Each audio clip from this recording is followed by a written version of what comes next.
Mayat perempuan dalam koper berawal saat warga Desa Dadapan, Kecamatan Kendal, Kabupaten Ngawi, digegerkan dengan penemuan mayat termutilasi.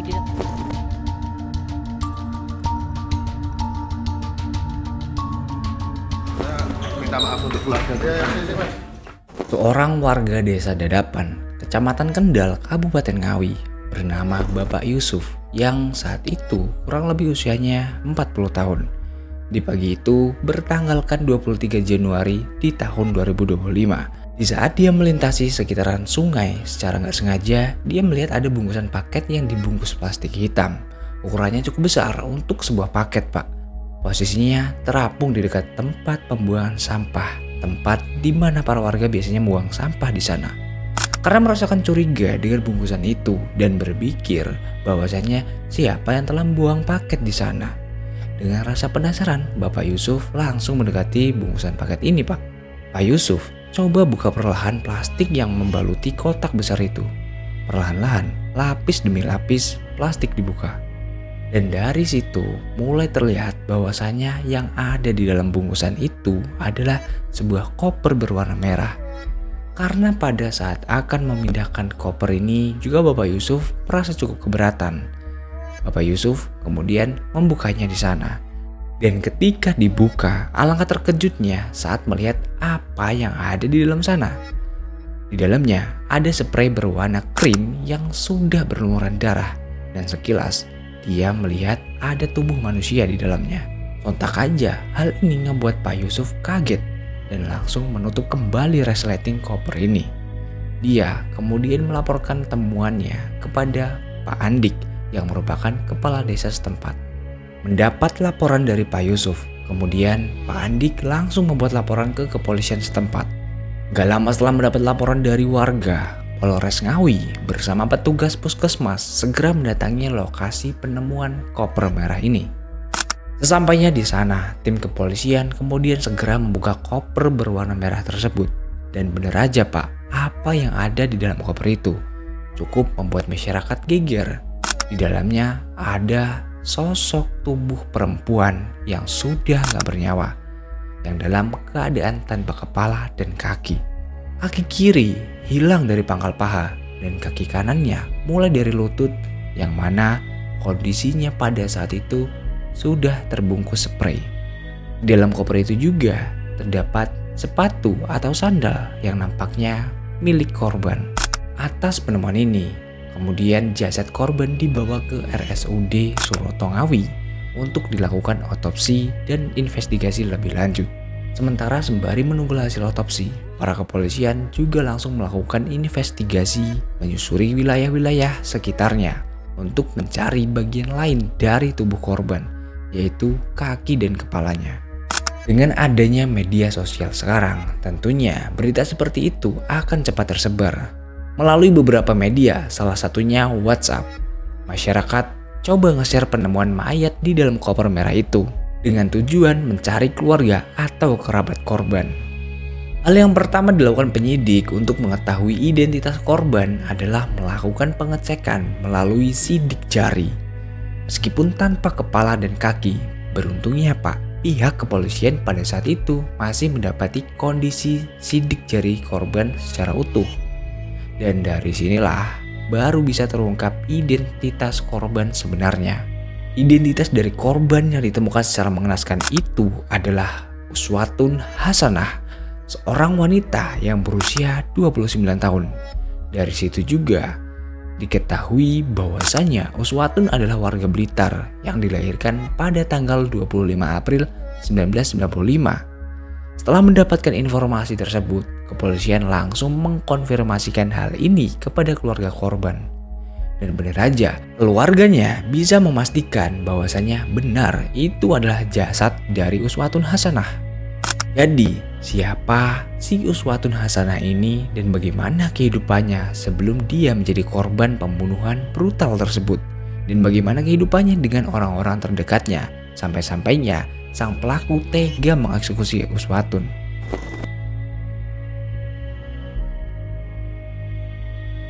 Jadi gini, singkat cerita, Uswatun adalah anak pertama dari dua bersaudara dari pasangan suami istri Bapak Nur Halim dan Ibu Suratmi. Namun sepertinya hubungan kedua orang tua Uswatun terjadi suatu masalah, yang mana hal ini membuat mereka kemudian bercerai. Nah, di sini Uswatun sedari kecil mendapat julukan dari orang-orang di sekitarnya, Ana. Setelah berpisah dari Nur Halim, Ibu Suratmi, yaitu Ibu Ana, kemudian menikah lagi dengan Bapak Hendi Suprapto, yang mana mereka kemudian tinggal di desa Bence, yang masih satu kecamatan dengan Bapak Nur Halim. Setelah tumbuh dewasa, Ana menjadi gadis yang cantik dan digandrungi banyak pria di sana.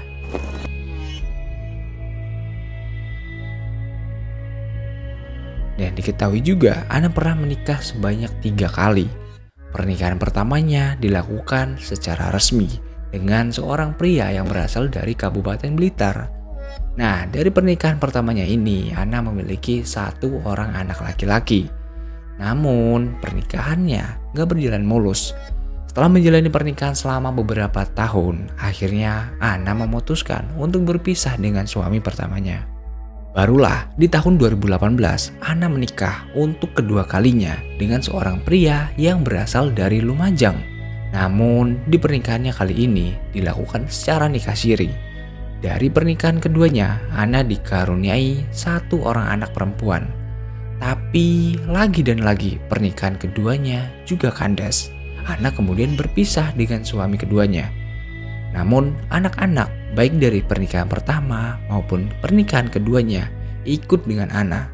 Pada saat itu, Ana bekerja di luar kota, yang mana hal ini gak memungkinkannya untuk mengajak kedua anaknya mondar-mandir keluar kota. Dia kemudian menitipkan anak-anaknya ke keluarganya yang ada di Blitar. Diketahui pada saat itu, Ana bekerja sebagai seorang pemandu lagu freelance dan juga sales marketing kosmetik di kota Tulungagung, Pak. Karena disibukkan dengan pekerjaannya inilah, Ana terkadang pulang seminggu sekali untuk bertemu dengan anak-anaknya maupun keluarga besar. Tapi kadang kalau Ana sedang ramai job, dia juga bisa lebih dari seminggu baru bisa pulang. Saat berada di kota Tulungagung inilah, Ana tinggal di sebuah kawasan yang cukup mewah di Jalan Panglima Sudirman, Kelurahan Kenayan. Ana tinggal di sebuah rumah kosan dengan sewa mencapai 1,2 juta rupiah per bulan. Nah, pada saat berada di kota Tulungagung inilah, Ana dekat dengan salah seorang laki-laki yang bernama Rohmat Trihartanto, atau yang kerap kali dipanggil dengan Anto. Dari pengakuan Anto, keduanya sudah menikah siri sejak 3 tahun lalu.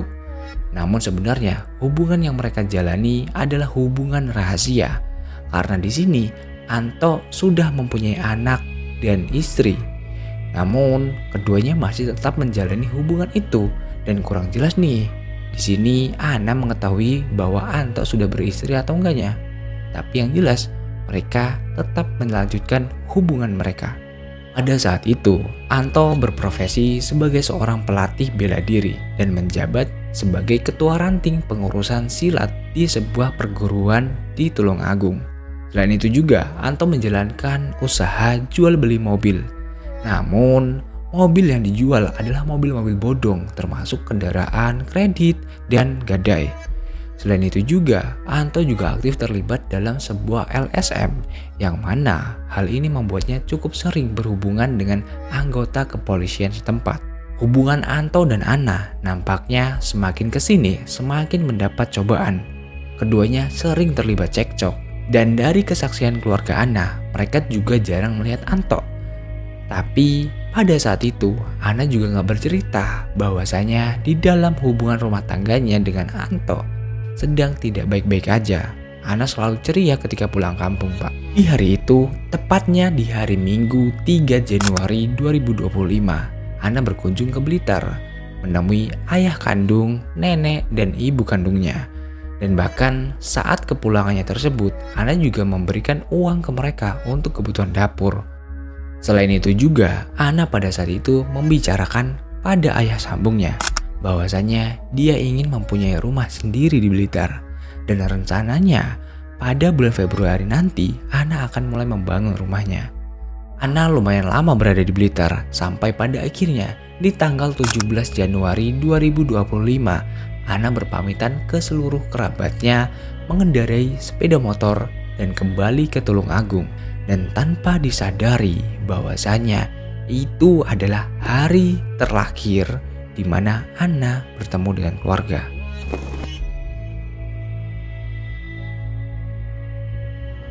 Pada tanggal 19 Januari 2025, Ana kembali berkomunikasi dengan Anto. Dan pada saat itu, keduanya mempunyai janji untuk bertemu di Hotel Adi Surya Kediri. Dari kesaksian Anto, di sini Ana bilang ke Anto bahwasannya dia ini butuh uang. Dan si Anto pada saat itu bersedia memberikan uang ke Ana. Saat itu, Ana mengendarai mobil R3 putih miliknya, meninggalkan kosannya menuju Hotel Adi Surya Kediri. Sesampainya di hotel pada pagi hari, Ana kemudian langsung check-in terlebih dahulu. Dan kamar 301 lah yang menjadi kamar Ana menginap. Karena Anto rencananya baru datang malam hari, pada saat itu Ana beristirahat sejenak. Dan pada saat itu juga dia sempat sarapan dan makan siang di warung soto terdekat. Pada akhirnya malam pun tiba dan Anto tiba di hotel dengan niat yang emang udah buruk. Tapi di sini Ana nggak menyadari hal ini. Di dalam pertemuan ini nampaknya juga Anto dan Ana kembali terlibat cekcok, yang mana di sini pertengkaran nggak bisa terelakkan lagi. Karena Anto yang sudah nggak tertahankan lagi emosinya, dia juga nggak bisa mengendalikannya. Dia kemudian menyerang leher Ana dengan kedua tangannya. Tentu aja, kekuatan seorang pelatih bela diri yang begitu besar membuat Ana gak bisa melawan, yang pada akhirnya Ana pun tewas seketika. Kejadian ini terjadi kurang lebih di jam 11 malam. Setelah mengeksekusi Ana, Anto sempat kebingungan apa yang harus dia lakukan sekarang. Bagaimana cara menyingkirkan jasad Ana supayanya orang-orang gak mengetahui perbuatan kejinya.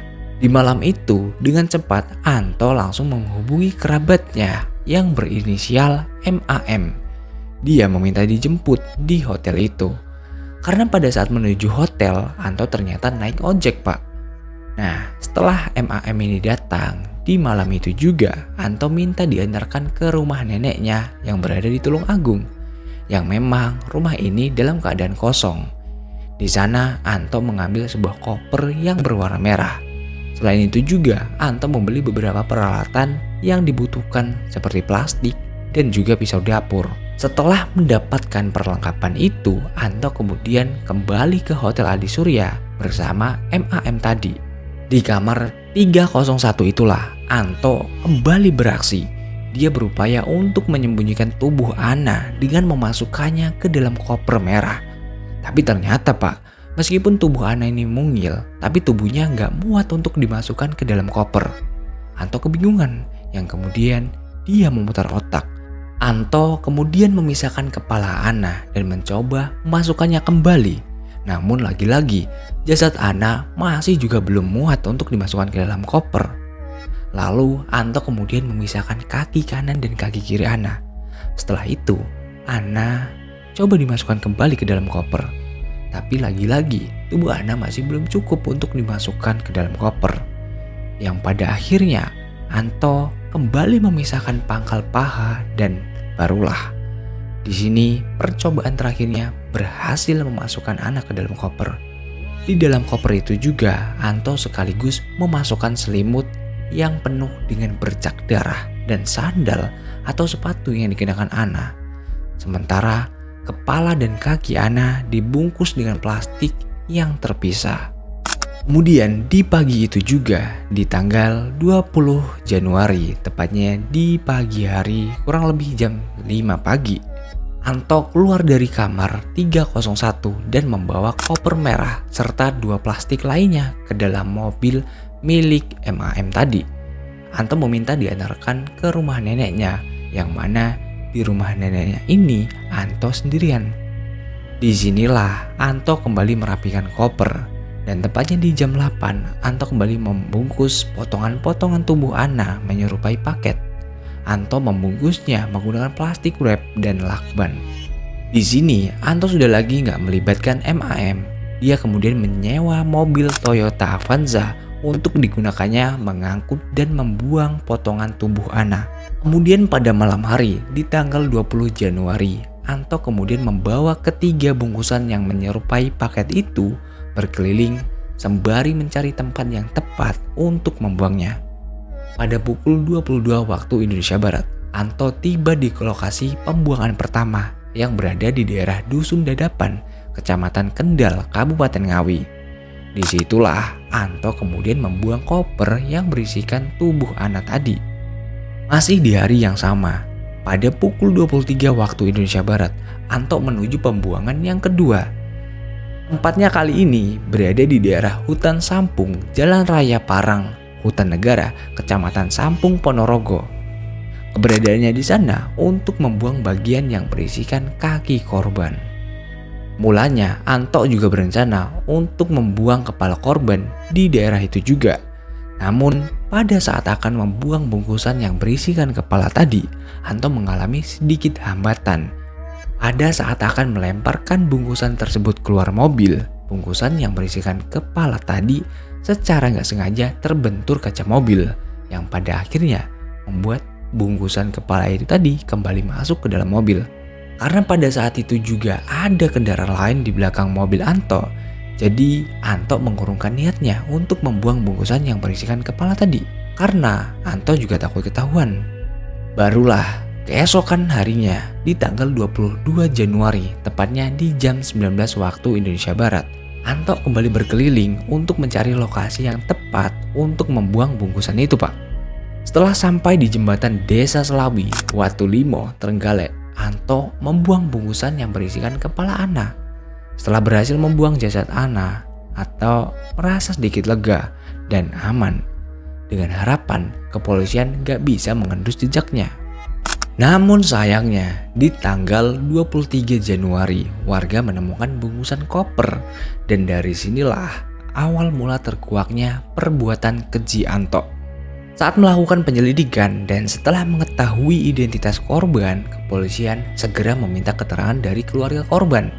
Dari situlah mereka mendapatkan informasi bahwasannya di hari pemakaman Ana, suami ketiganya yaitu Anto gak hadir di pemakaman. Dan keluarganya juga bilang bahwasannya Anto jarang terlihat akhir-akhir ini. Selain mendapatkan petunjuk dari sini, kepolisian juga mendapat informasi bahwasanya Ana sebelumnya menginap di Hotel Adi Surya, tepatnya di kamar 301. Nah, dari laporan inilah kepolisian langsung bergerak cepat melakukan investigasi di sana. Dari sinilah kepolisian mendapatkan bukti adanya bekas cairan merah di lantai kamar mandi serta di dinding kamar itu. Dan setelah dilakukan tes DNA, ternyata temuan cairan merah di dalam hotel tadi cocok dengan DNA milik Ana. Selain itu, kepolisian juga mendapatkan barang bukti dari CCTV hotel. Dan dari sinilah terlihat ada sosok pria yang membawa koper merah keluar dari kamar 301. Serta tampak jelas kendaraan dan juga plat nomor kendaraan yang dinaiki oleh pria tersebut. Intinya, dari CCTV ini, kepolisian banyak sekali mendapatkan bukti yang mengarah pada salah seorang pria, yaitu Anto. Gak butuh waktu lama, tepatnya 3 hari setelah penemuan koper merah tersebut, Rohmat Trihartanto berhasil ditangkap. Penangkapan Anto terjadi di tanggal 26 Januari 2025, dini hari di jam 12 waktu Indonesia Barat. Anto kemudian langsung diamankan dan dibawa ke kantor polisi untuk dimintai keterangan lebih lanjut. Pada saat diinterogasi mengenai apa motif Anto melakukan tindakan kejinya, Anto mengaku bahwasannya hal kejinya itu didasari oleh rasa cemburu. Dia cemburu serta sakit hati kepada Ana.